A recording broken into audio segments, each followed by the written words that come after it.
This is Professor Barry Appleton. He is one of the world's foremost authorities on international trade.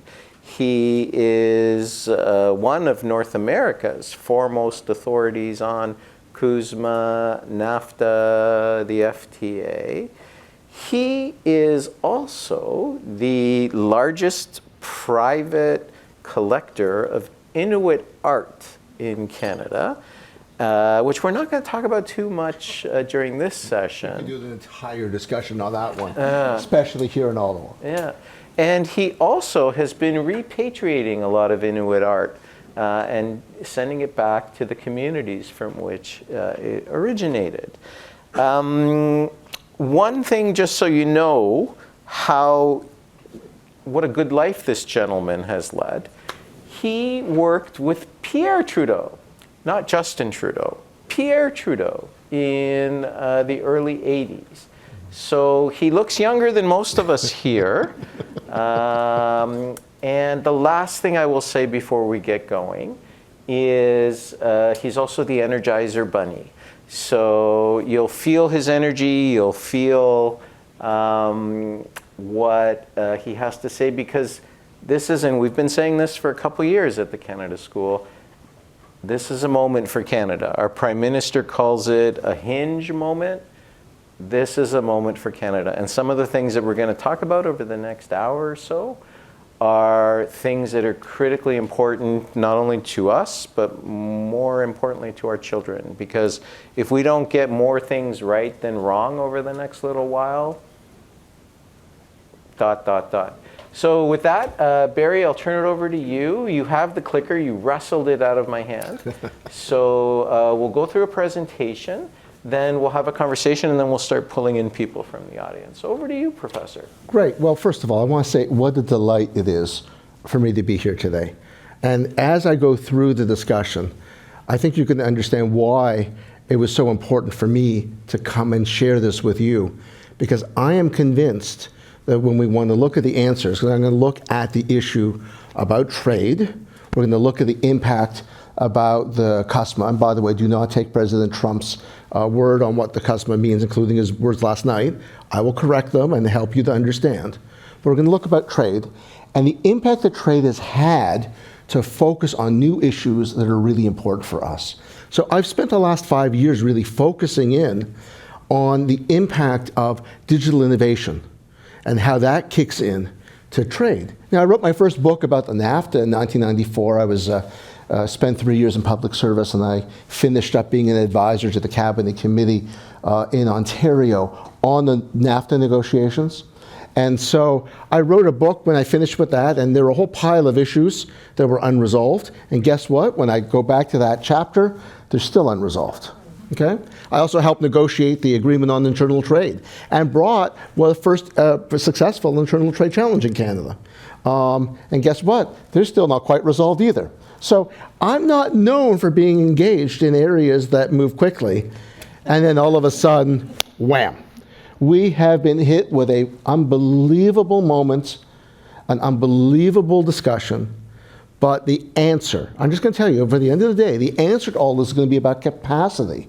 And the capacity that we're going to talk about is not only about the type of capacity about, what can we produce, but it's actually the quality of the ideas and the ability of government to retain sovereignty. And I will explain that because it's in your hands. So yesterday I was testifying to the Americans on the USMCA review. And there were very few Canadians. We'll talk about that along in the slides. And it looked for a while like I might not be able to come here. And I literally want to do everything I could to move heaven and earth to be here with you, because I believe that you are the answers. You are the closest thing that I'm ever going to get to a whole of government exercise, and this requires a whole of government amount of thinking. And it's granular. And you have it, you just haven't connected to make it work. And so I'm going to try to stimulate that today.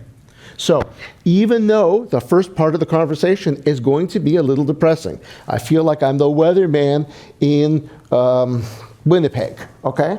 I don't bring the weather, I bring the coat, trust me, okay? I don't bring the weather, I describe it. So, and I'm going to describe it, and it isn't going to be the best, okay? But I was told that I should level with you. I'm going to call it like it is. And we need to do that because we're in a moment when Canadians are prepared to work with the government, to work with everyone together to try to build what we need to do. And we recognize that this is not a usual moment. This is like a once-in-a-century storm. Let's hope it's once in a century, that's all I can say. But at the end of the day, we need to think about how we're going to use that, how we're going to use that good esprit de corps to make things work for us. And so I'll go through the presentation a little bit, and then we'll come back, but I want to be as interactive and focused as we can. Now, I'm a Canadian lawyer. I am an American lawyer. I am the co-director of the Center for International Law at the New York Law School. So I'm a nice Canadian. I go down down there to visit. I'm polite. I apologize for everything, and I clean up after everybody. I spend a lot of my time on TV in the United States explaining Canada to Americans. And then I do the same thing, including early this morning on CTV, explaining the United States to Canadians. So I'm kind of betwixt and between a little bit. People ask me where I live. I explain Air Canada. That's where I live. Okay? Some of you will know what that is. It's a little bit tough. Okay. But I also am a scholar and a fellow at the Balsillie School of International Affairs in Waterloo. And for the last, I guess since May, so where are we in? We're 7 months. I stopped my teaching in New York to work entirely on capacity building in Canada, finding ways to give tools and knowledge and opportunities to all levels of government and other groups in Canada to be able to deal with the storm that's already here. Okay? It's not approaching, it's here. And we're going to talk a little bit about that too. Okay? So I just wanted to give you a sense of where that is. I've kept a law firm in Toronto that I've run for the last 34 years, but my focus has been not to do all the heavy teaching, though I have to go back to some of that in January, but to see what we can do to help public debate, public policy, governmental capacity building across the board. And we'll come back to that, and I'll talk to you about some of the things that I've been working on to be able to deal with that. But this is a special moment that needs special attention. Let's go to some slides. Okay, so we have, as I was trying to say, a constitutional moment. And by that, now I was involved in negotiating the Charlottetown round constitutional talks. So I don't mean constitution as in, the Constitution Act. I mean a moment that is more than just economics or more than just law. It's something that's special. It deals with values and approaches. We all see this right now. Canadians understand because this is not anything that we've ever seen. We'll talk about the relationships in a minute. But we have another convergence, not just the trade convergence. We have a convergence of technology and trade and national security. On my way in, I had a chance to meet with somebody from D&D and somebody else from NRC, and I told them we're going to be talking a fair bit along the way because of the convergence and what requires thinking of what used to be in our individualized departments much more on a whole of government basis. And the reason is that if we are going to survive through that trade maelstrom, which is coming, we need to be thinking about those things that preserve capacity, and we have to actually utilize capacities that we have reserved in international trade but haven't used ever. And that requires us all to share a little bit of info and share some thinking. It's a little bit different, and we'll talk about that. Okay? Now let's talk for a minute about the CUSMA. I think we circulated a brief that I had given to the House of Commons about a month and a half ago. And the reason why I want to circulate the brief is not because of the brief itself, but because I had given you some information about an interview. And the interview was done by Jared Kushner. And at the time, Jared Kushner, when he gave this interview, it was in February of 2020, And it was just at the tail end of Trump administration 45. And I don't think Jared thought there would be a 47. And so as a result, he explained the architecture of what he calls the USMCA, what we call the CUSMA. And I had a beautiful document where I had his statements in English, and I had translated them into French because I was going before a parliamentary committee, so everybody could read it in whatever language they like. And so what you need to understand, and I'm going to take you through a little bit of what he said, but the CUSMA was designed differently than the NAFTA. It was designed differently from the Canada-US Free Trade Agreement. Those were agreements, the older ones, that assumed mutual benefit. It was like a mutual long-term marriage. We didn't have expiry dates. It wasn't like the milk with the best before date. We assumed that because it was good for everybody, we would continue along. Canadian business assumed that too. So Canadian business, basically, rather than working on innovation and productivity, worked on proximity in terms of territoriality, so how close we were, and a lower dollar. That gave us a lot of opportunity to basically be lazy. It gave us a lot of opportunity to have access to a huge market, but we didn't actually have to be better than everybody else. We just had to be there. And we could be there because we had market access that we got for free. Okay, those days are over. That's the first message, okay? The old arrangements that we had are done. We are not going back there. So I got to just level, there's no way that we're going to have a deal even as good as what we had in the CUSMA. And I didn't like the CUSMA personally. I liked the NAFTA. I thought that was much better. Okay, remember, the CUSMA was also under pressure to us. But we are going to have to pay for our market access. And paying for our market access is not just going to be regular. It's going to be like going to a Taylor Swift concert. It's going to be like an Uber on a really snowy day. It's surge pricing. And let me tell you, if there's one thing I can tell you about Donald Trump and his administration, they know how to charge. They know how to surge price. And that's underway. So we need to think about that because we have to design policies that A, allow us to function, and B, that we have to explain to Canadians why that's going to happen. And it's not easy. But that's where so that's the first step on this. So I'm going to let you catch your breath for a moment. We will circulate the documents that Barry talks about. We'll circulate them both online for people to download and also anybody in the room.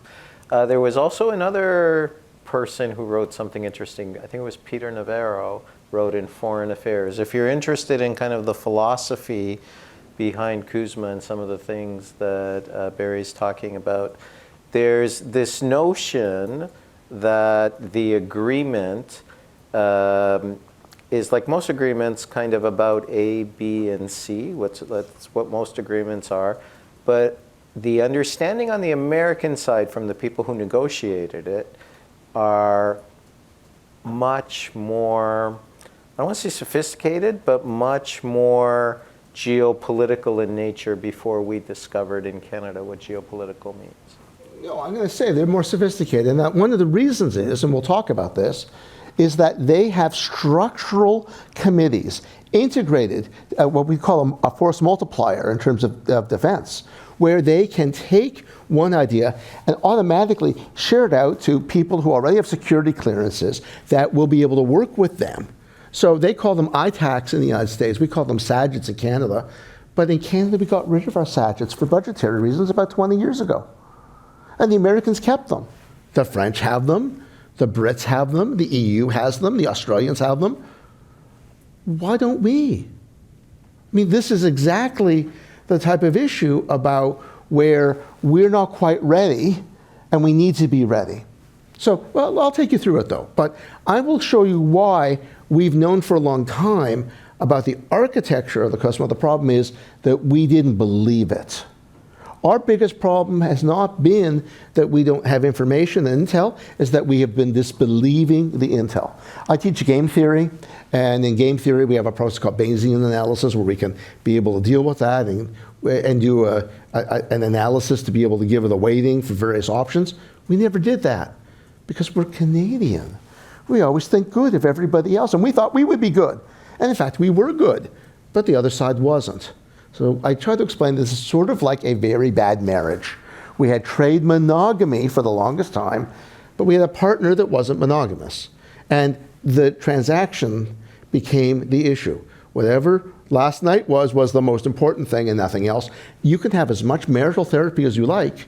If both partners don't want to participate, you don't get anywhere. That's where we're at. So our problem is that we keep coming back to that idea, that relationship, that 60 years of trade, but 100 years of relationship on this plus, it's over. Okay, everybody, it's over. So we now need to think about how we, as a government, govern. That is about sovereignty. And one of the key issues we're going to talk about as well is when we get to digital sovereignty.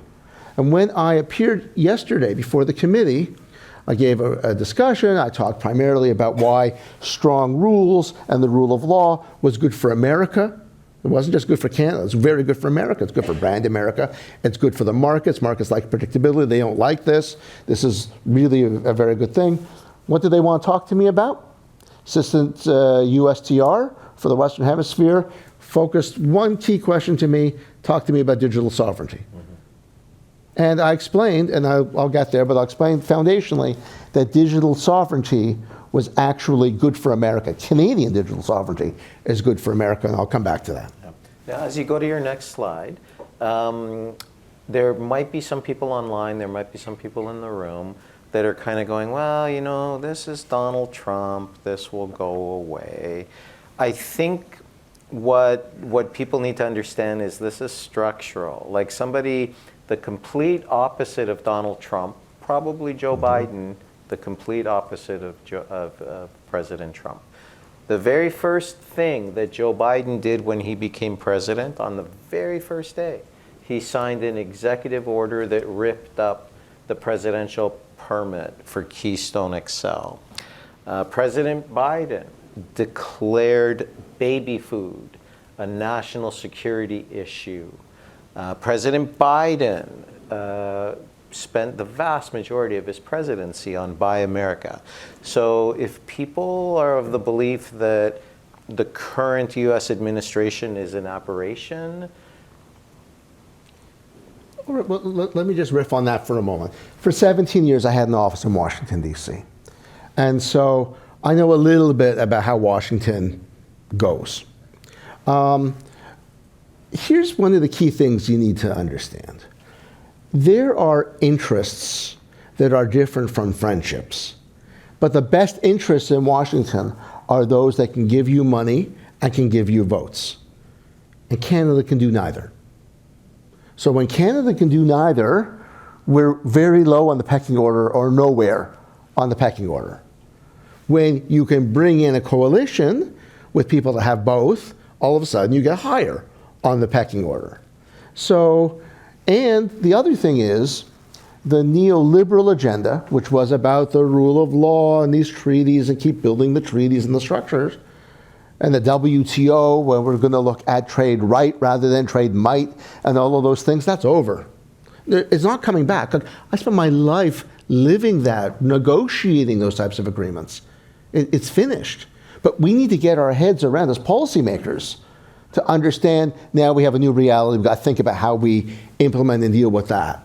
Okay? There's no point running outside today in Ottawa in your bathing suit. Okay? Like you wear a coat because you got to be prepared for what's happening now. It's not a nostalgia thing. I remember in the summer it was warm. No. Okay? You are going to be unhappy. Trust me. Instead, we got to be ready for that moment.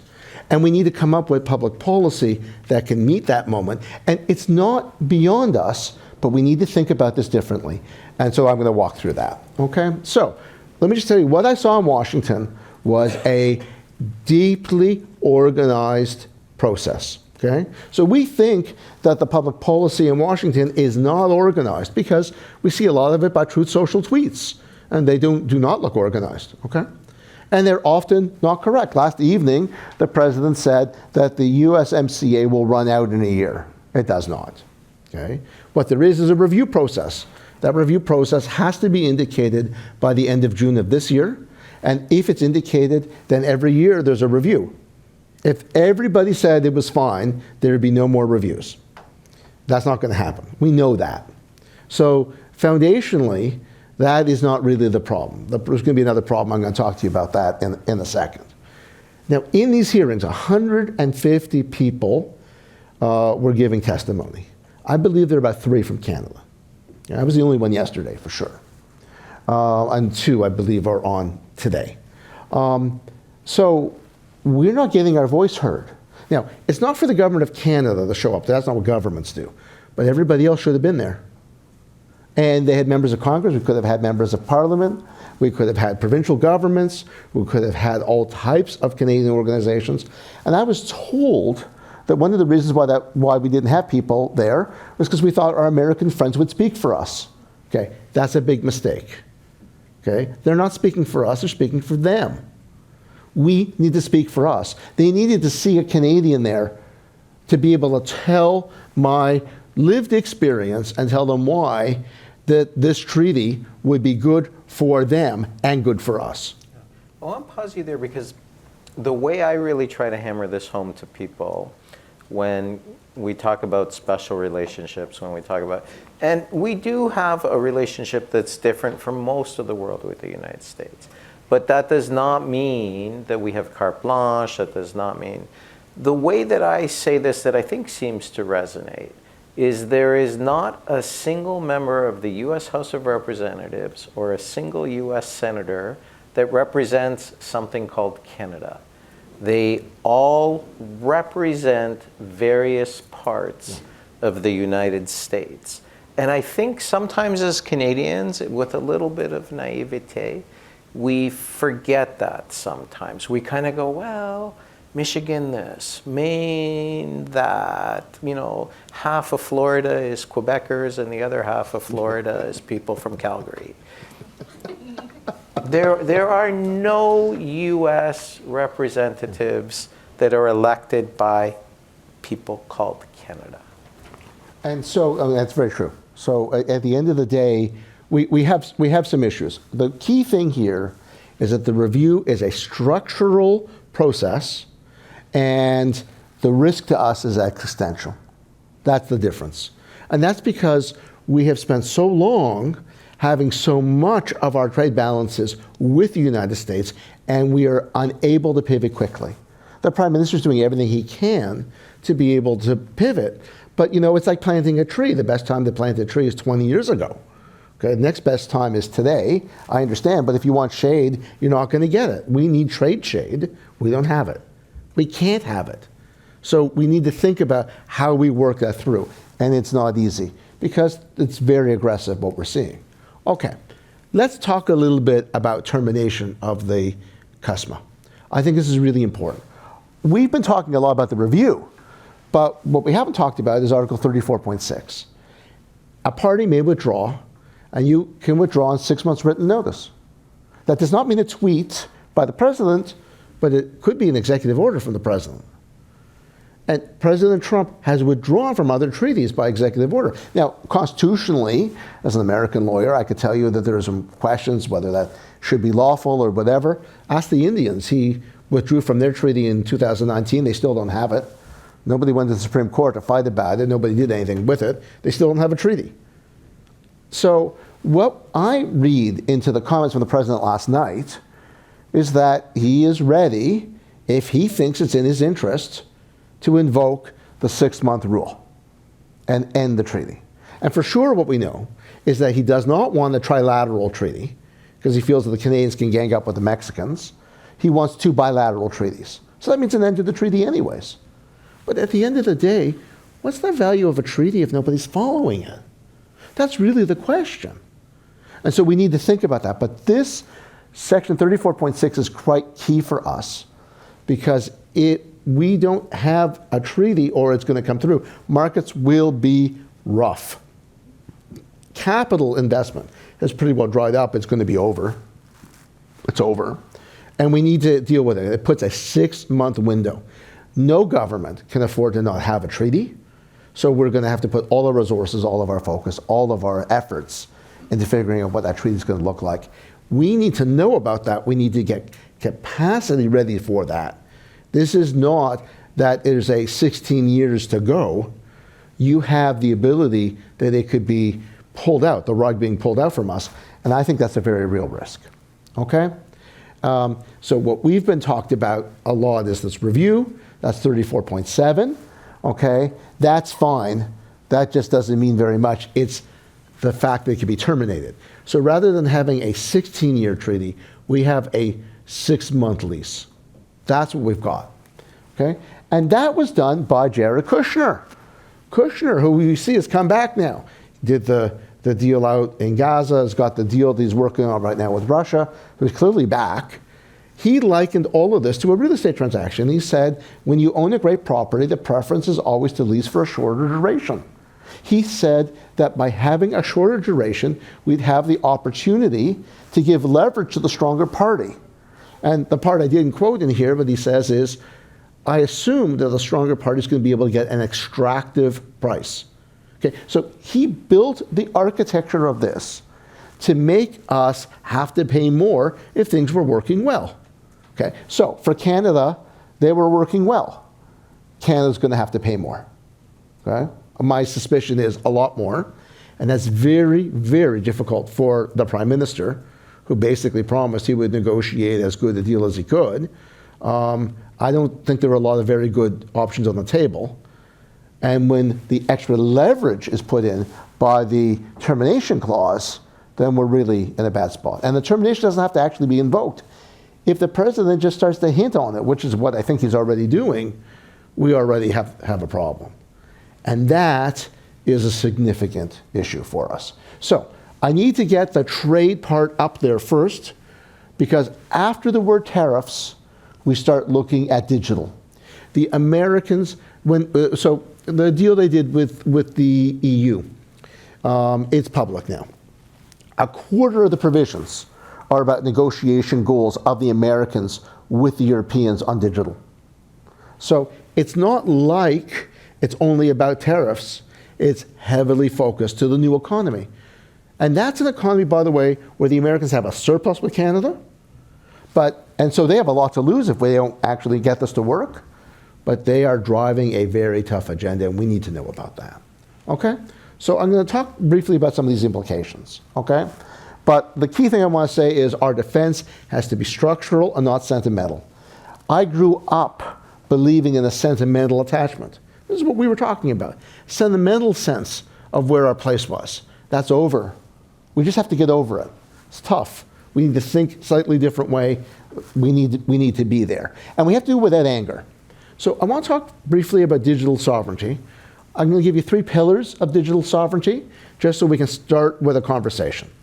The first is data sovereignty. So data sovereignty is basically, you'll see on the next slide, I call it about controlling the keys to the filing cabinet, okay? Control over the raw material of the digital economy, okay? That's the first piece. Pause right there. Sure. People need to really internalize that sentence. Data is the raw material of the modern economy. It is not trees, it is not cows, it is not pigs. Data is the modern equivalent of all of that.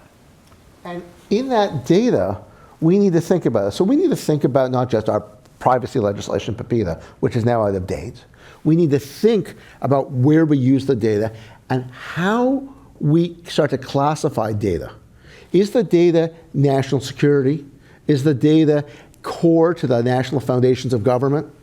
I had some meetings with a fascinating technologist, AI person who helped the Ukrainian government be able to take all of its data, put it into the cloud, because they were worried that they were going to be destabilized by having that whole facility gone. They wouldn't be able to pay pensions. They wouldn't be able to control the borders. They wouldn't be able to deal with taxes. They wouldn't be able to do those foundational parts of government. How would you function if your department couldn't do that? How much of that? And those are the types of things that you need to think about. So that is the lockbox. That's the first piece. The second piece is what I call algorithmic sovereignty. Algorithmic sovereignty is about The governance of the code. I'm going to give you another slide about that in a minute and talk a little bit more about it. But the key thing here is it's the plumbing, it's the pipes, it's the way we make this work. If the pipes are in your building and you control it, and you've got guards outside, you've got control. If the pipes are running somewhere else, you no longer have control. This is an area that in government we get wrong a lot. Because we go to somebody and they have an address here, so we say, oh, that's Canadian. And thinking is a little bit different when we deal with an intangibles economy. And so I'll unpack that. Now, I'll pause you here again for a moment for the benefit of some people that aren't as fluid, and nobody in this room is as fluid as you are on these issues. Algorithmic sovereignty means, going back to number one, the data sovereignty. The algorithm tells you what data you see, what data you don't see, when you see the data, when you don't see the data. Let me unpack that a little bit, okay? Because let's say that you want to use AI, because everybody's using AI whether you realize it or not. It's the system that does a recommender. It recommends what you're going to see next. It pulls that next option up for you. And in Canada, it's a black box. In Europe, they have to do a transparency report, so you know what's going on. We don't regulate that. And as you're going to see in a minute, the lack of regulation here is actually giving up the sovereignty. If you don't regulate it, you don't control it. You have to control it if you want to be able to be sovereign. Sovereign's about capacity here too. If you don't use it, you aren't sovereign. Somebody else is doing it. That's the definition of being colonized. So you need it. We need to have these laws because we don't have any other way to regulate right now, and we don't know what's there. So governance of the rules becomes very important.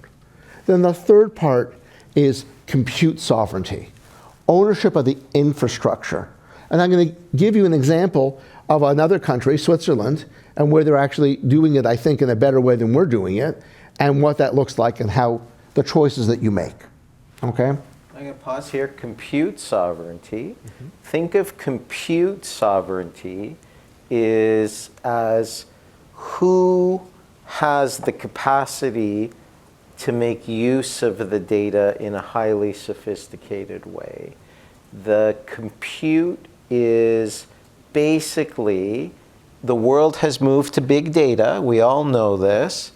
There are only some systems that are large enough to actually work in the world of big data. Or who could cut you off? Remember during COVID that we decided that we were no longer going to have labs here because it didn't make sense economically.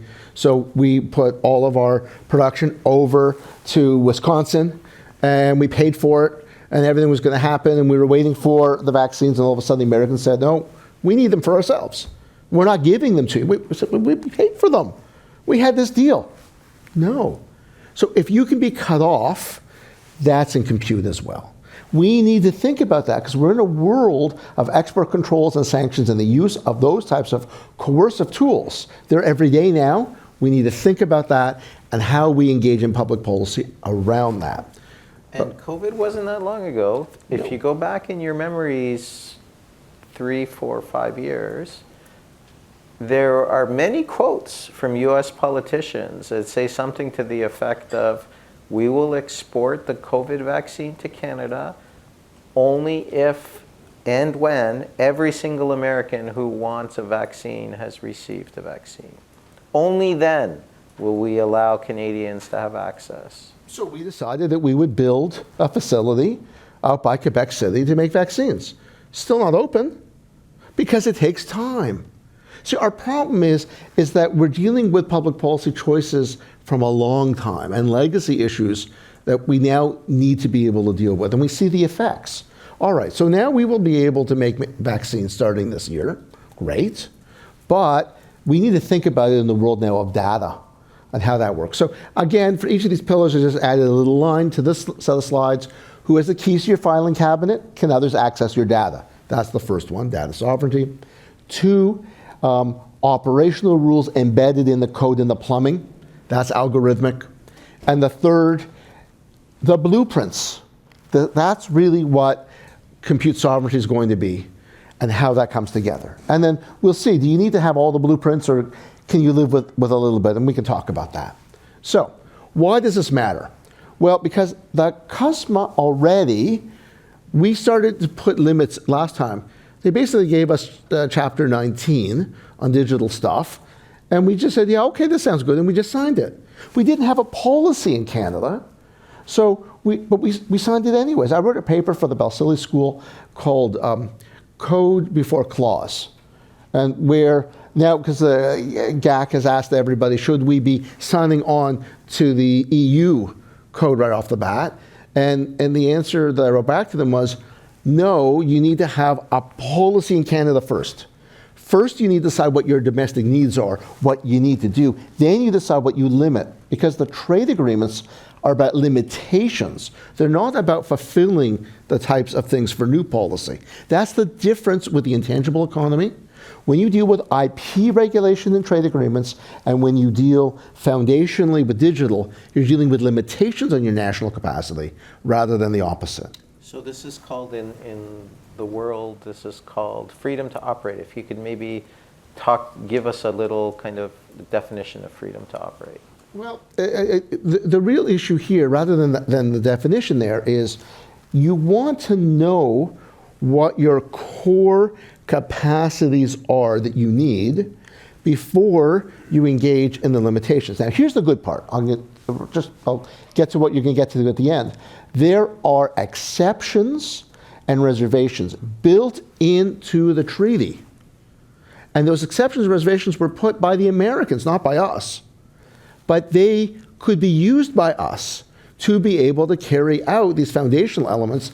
And when we talk a lot about dual use spending right now, and we want to be able to do that so we can run some spending into our NATO commitment. Well, dual use policy gets us through that door. And so the ability, the freedom to operate, the ability there is because we can get ourselves through the exceptions. The problem's been, just like with Buy Canada, I wrote an excellent paper on that for CG in May, talking about all the options and the trade holes that we had to be able to get around on procurement so we could actually buy Canadian.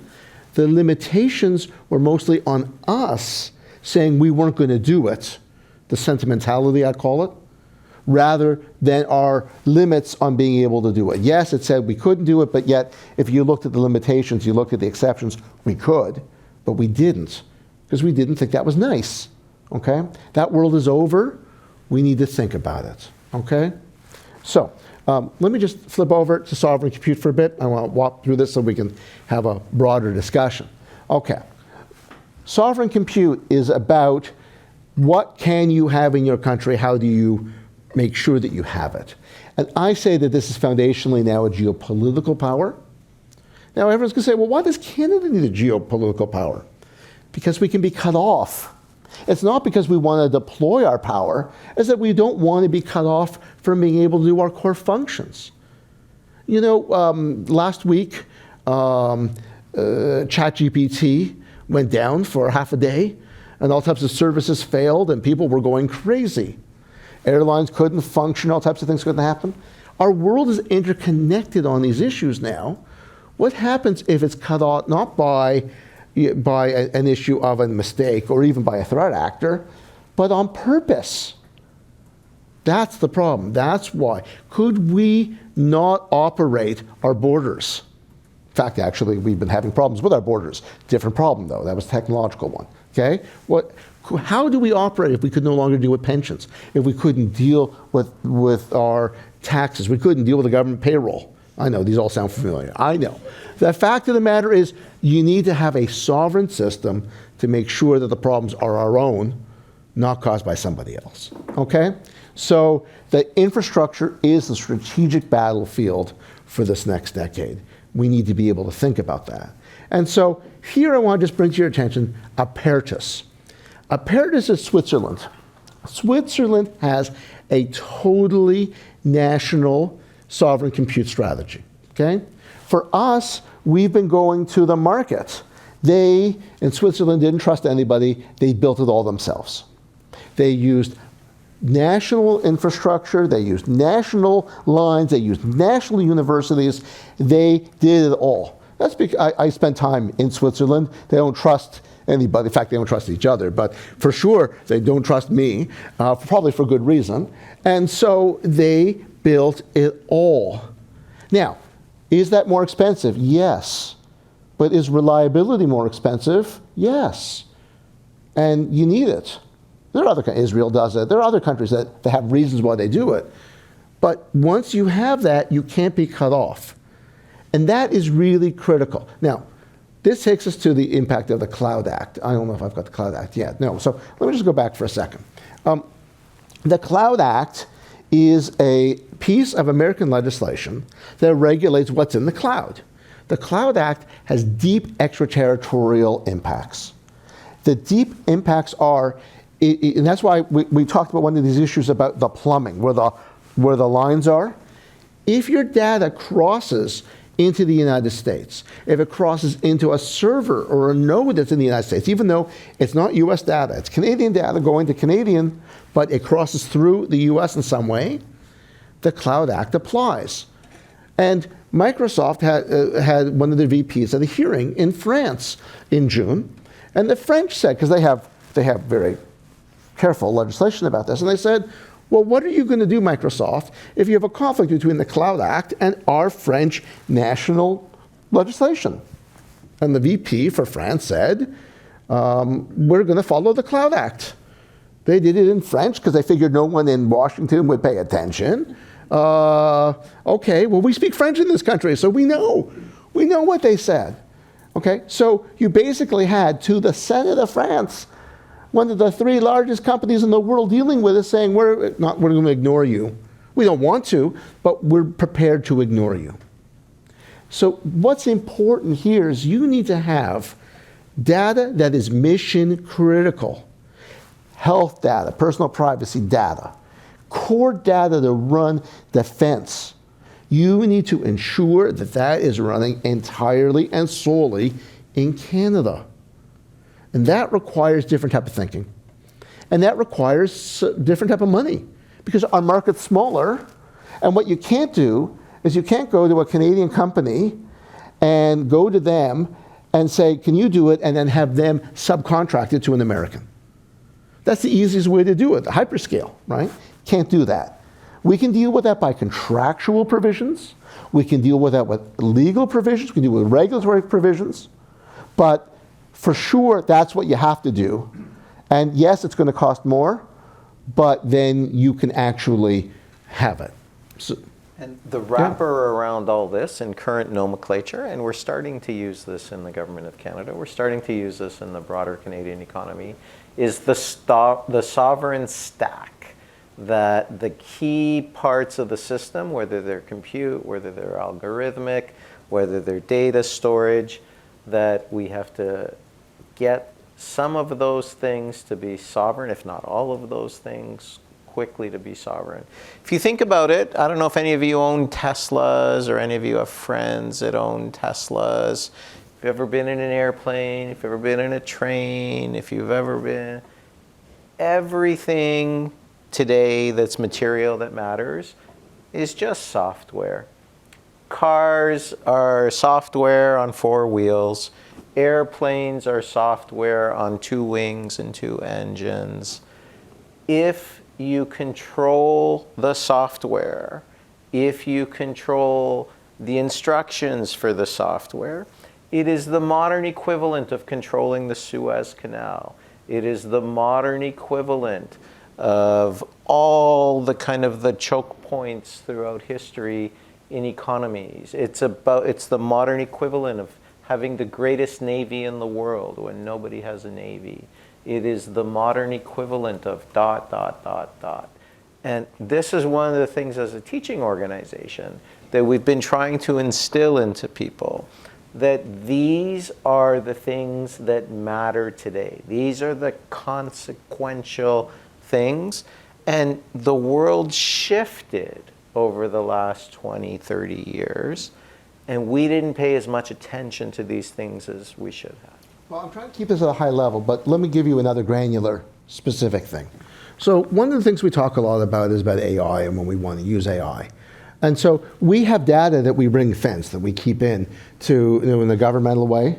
But unless you have specific provisions that also covers your searches, your use of it, we call this correlated data, how it comes together, that's going to be used. And that is unbelievably valuable as well. And you don't want that to be seen by anybody else. How you use your data, what questions you ask, where you go, how long you deal with it, that is all the type of stuff you need to protect as well. And you need to have transparency, you need to know how that goes through, and to be honest, we need a governmental piece of legislation to deal with that, which we still don't have. Now, we've tried. It's not that we didn't try to get some stuff through Parliament, though I'd like to think that I could have helped by doing some things that would have been better earlier on that. But everything's changed, so we have another opportunity, that's good. But we need it because, again, if you're not in there, if you're not in that game, somebody else is. And on that side, we have a huge issue because we have three different models that are going on in this world. Between an EU model, which is based on rights and principles, an American model, it's sort of like the gunfight at the OK Corral. Anything goes until finally someone pulls out a big gun at the end. And then you have a corporatist model in China, which everything can go to the state and is used for that purpose. By the way, they have the best big data in the world. Yep. Because they don't have to worry about human rights and privacy and any of the issues that go with it. Okay, if you don't have to worry about freedom and due process, it's a lot easier to govern sometimes. But that's not our route. That's not what we're about. So we need to figure out. And I wrote a paper on this in August called The Algorithmic Empire. And it was about creating a constitutional focus on how to deal with this. And then I looked at middle powers around the world. It was the most comprehensive review of what different countries were doing to be able to deal with that. I posted it up on CERN. It'll be out in the Law Journal in 2026.